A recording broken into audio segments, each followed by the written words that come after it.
ഇനി തറുതല പറയത്തില്ലെങ്കിൽ മക്കളോട് ചേച്ചി ഒരു കാര്യം ചോദിക്കട്ടെ. തറുതല പറയരുത്, ചേച്ചി ചാടും. അറിയില്ല. മോളെ ഇവിടെ ഒന്നും കണ്ടിട്ടില്ല. നീ ഇവിടെ ഏതാ വീട്ടിലെ? നീ നമ്മുടെ വർക്ക്ഷോപ്പ് കിടത്തുന്ന സുഖമില്ലേ, സുഖു കല്യാണം കഴിച്ചോണ്ട് വന്ന പെണ്ണാ. ഓ സുഖു പിടിച്ചു കെട്ടിച്ചതാ. അയ്യോ അല്ലല്ല, ആലോചിച്ച് കിടത്തില്ല.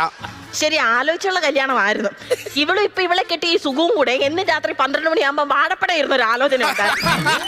ഇത് കണ്ടറിഞ്ഞ് ഇവന്റെ വീട്ടുകാരും നാട്ടുകാരും കൂടെ വടിയും കമ്പുമായിട്ട് വന്ന് അവര് നിന്നൊരു ആലോചന നടത്തി. എന്ത് ചെയ്യും, എങ്ങനെ പോകുമെന്ന്. ആ ഫലവാ ഇപ്പൊ ഈ തിണ്ണെ വന്നിരിക്കുന്നത്. അയ്യോ, ഇതിന്റെ കല്യാണം കഴിഞ്ഞാണോ? എന്നോട് ഒത്തിരി പേര് ചോദിക്കും കേട്ടോ. പക്ഷെ കല്യാണം കഴിഞ്ഞ എനിക്ക് 2 പിള്ളേരുണ്ട്. കണ്ടാ പറയില്ല. അയ്യോ, എല്ലാരും പറയും. ആണോ? അത് മാത്രമല്ല, ഇന്നത്തെ ദിവസത്തിന് ഒരു പ്രത്യേകത കൂടി ഉണ്ട്. എന്താ ചേച്ചി? ഇന്ന് എന്റെ വിവാഹ മംഗള വാർഷിക ആശംസകളാ. ഞാനിവിടെ വന്നിട്ടേ ആദ്യമായിട്ട് പരിചയപ്പെടുന്ന ചേച്ചിക്കല്ലേ, അപ്പൊ എന്റെ വക